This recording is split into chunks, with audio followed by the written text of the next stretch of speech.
Hello everyone, welcome back to my channel. My name is Esther and this is estherspills. Thank you so much for joining me. To you, my wonderful subscribers, you guys are the best. So today is a very unusual kind of video, okay? Today I'll be responding to some of the questions I get in the comment section and in my DMs, okay? Particularly, there's this question that has been recurring, okay? A lot of my subscribers have mentioned this before, and I had promised to make a video answering the question. However, I keep forgetting to answer the question, and recently someone asked this question. That's the question from Abdurrahman Muhammad. He asked the question. He said, "Hello, please, I would love you to share your experience in learning the Japanese language and also the significance of the teacher training program. Thank you." I'm going to stop there. All right. So thank you so much, Abdurrahman Muhammad, for this question. I really appreciate you making your time to watch my video and for your questions. So we're going to answer the question from Abdurrahman in this short video. Based on his question, he wanted to know about my experience in the teacher training program. The program is for a year and 6 months. That's 18 months. And before coming here, I was a French teacher in my country and had been looking for ways to improve my art, to make my lessons more interesting, more engaging, and to help build the enthusiasm of my students in my classes.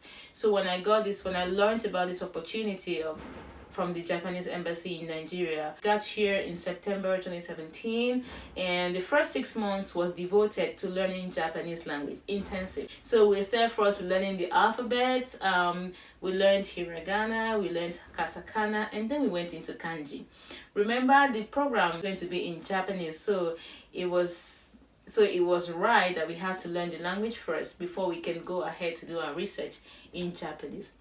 So, of course, it was interesting, it was pretty challenging, it was quite difficult to be honest, but it was also fun in a way because I was delving into a brand new territory. I mean, I've always loved languages. I learned French, I learned German while I was in university, but now I'm learning Japanese. Autographs are different, they don't write in English, they have their own writing style. It was literally more like drawing, and if you know me, you know that I'm so good at drawing.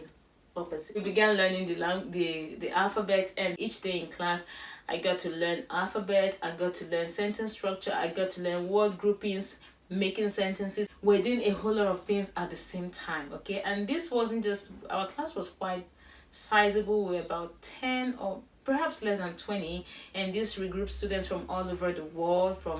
I had wonderful classmates from Colombia, from Luxembourg, from America, from the UK, and all that, from Korea, from Pakistan, Uzbekistan, and all that. So at a point I had classmates from all over the world, okay? So it was really a wonderful blend of cultures and mixing up brains from different parts of the world, and it was fun. I'm going to tell you something very funny about my learning period there here in Japan. So my first time when I came, we're always having like new teachers coming to teach us, and each time a lecturer comes, he introduces himself and tells us a little bit about himself, and they want us to introduce ourselves to them. Of course, as a Nigerian girl, I always made sure I was sitting in the middle, somewhere close to the middle. Okay, so if they start the introduction from this part, I'm somewhere in the middle. If they start from the other part, I'm somewhere in the middle. Okay, so I was never the first to introduce myself. Never. I didn't even know what to say in Japanese. I didn't even know anything.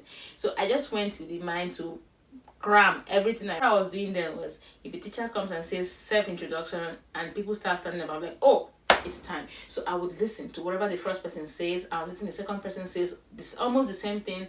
I'll pick out the parts where they mention their names and their countries, and then when it gets to my turn, I just stand up and say the same thing, excluding their country. So I just put my name and I put my country. So I remember the first 1 week when I came, my classmates would have been like, what is she doing? Because when I listen, they will say, my name is so and so, I'm from so and so country. For example, my name is Esther, I'm from Colombia, I am 20 years old. Someone says, onamae wa koki desu, jukoko kara kimasu, ima 20 歳です. And when it gets to me, I'll say, watashi no namae wa Esther desu, Nigeria kara kimashita, ima 20 歳です. So I was just repeating the same thing the first person said.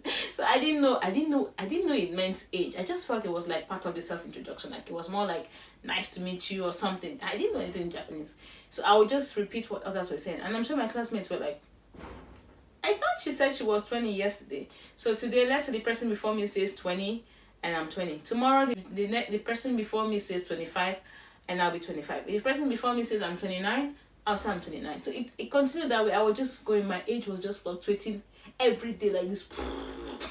So after the 6 months intensive language learning, I began taking courses in education. They introduced us into Japanese education system. We learned to know all those big theories around education in Japan. We delved into teaching methods, evaluation, and all of that. It was pretty encompassing. But one good thing I liked about it was each time we're learning, like we learn for a point, let's say maybe 2 or 3 weeks, and then the next week, and then the fourth week would go for like school visit. So I don't know, the teachers, there was a kind of arrangement where each aspect of education we learn, we got to go to school and observe it and see it live. So for people like me who were literally trying to get a bearing on the language, when of course, while they were teaching, I was like more like an oh yes member. Hi, hi, hi. I was always saying hi, hi, even when I didn't understand what was being said. But when we go for the school visits, began seeing these things live. And for me, because I wasn't so good with the language, so I'll first of all process the information in English, and then I'll begin to translate them into Japanese. So at the end of our school visits, we'll always come back home and we'll write reports in Japanese. So I'll first of all process all what I had seen, write the things I noticed at first, and I'll do all that in English, and then I wait to translate them into Japanese. I go for that. I want you to know that there was really something that really struck me about the educational system here in Japan. I mean, from Nigeria, where we had little to no, technological know-hows in education. Like we're literally just doing book education, textbook, exercise book, students' brain, and all that.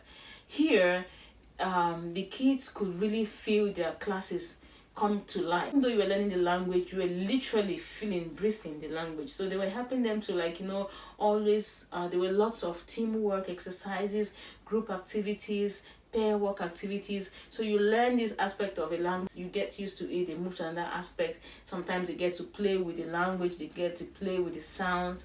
It was really fun. I really loved it. And especially what I really liked the most was the use of technology. I mean, it was my first time being in a class where all the students, I'm talking about elementary school kids, they all had iPads. The teachers had iPads. They had screens in all the classrooms, and it was possible for a teacher to be teaching. They'll give exercise. Sometimes they give like classwork, like 5-minute quizzes in class, and the teacher the questions are on the board, like on the white. We could see the questions on the white screen, but of course the kids had them on their iPads, and they'll answer quickly, and the answers come there, and you see your score there and then on the board, like you see that you got this correctly or got it. So it was really fun. The kids were really striving to really like do their best. This education system is top notch. These guys are good guys. They have gone far. I learned a lot about the students, how they imbibe independence in the students. The kids get to do things by themselves. Elementary school kids, junior high school, senior high school, they clean their classrooms by themselves. The kids had everything. They had their musical, when it's time for music, they have all the musical instruments. And one thing about Japan is that every kid must master a musical instrument. Every kid, I didn't say every child must master a musical instrument. These were some of the things I got to learn during my school visit. Then it was really eye-opening, and it was wonderful. This is in the aspect of the class school visits and observation periods we did in the course of my program. Now back again to school. So we, aside doing those parts, the education part, we also learned about the Japanese culture. So we were taught Ikebana culture, which is the flower arrangement tradition in Japan. We did that in class. We were also taught the calligraphy, Japanese calligraphy. So we write these special Japanese characters using brush and ink. It's so beautiful. For me, it was more like soothing. I loved it. I think that was my major highlight of the program. We also learned about the kabuki culture, which is like the Japanese form of theater. We did tea ceremony. One good thing I loved about the program was each time we were presented with one aspect of Japanese culture, we were meant to write reports at the end. So we got to learn ways we can infuse that in our lessons, how we can see that coming to life in the students' reaction to the lessons. So this program is really relevant to teachers, because personally, by means of this program, I got to really see teaching from a different perspective. Coming from Nigeria, I was a kind of teacher. But at the end of the teacher training program, I became another kind of teacher. I got to empathize more with the students, because I think maybe it's because of my struggles learning the language. So it helped me to be more sympathetic. It helped me to see things the way the kids see things. Of course, while learning, I got opportunity to, of course, practice teaching, to teach here in Japan. From time to time, I do teach English here in Japan to students, and my teacher training program prepared me for the tasks ahead. So I'm really grateful I got that experience, and I know that with this experience I'm able to fit in to teach in any part of the world. Really appreciative to the Japanese government for this program. And if you're a teacher back home in Africa and you're really looking for how to improve yourself as a teacher, I would say even before you get this scholarship, avail yourself to training programs in your home countries, no matter how little they are or you think they are. Please take them. You don't know where it will lead you to in the future. Basically, this is just my experience in the teaching training program here in Japan. I hope I was able to answer your question, Abdurrahman, and to others who asked the same question in the comment section.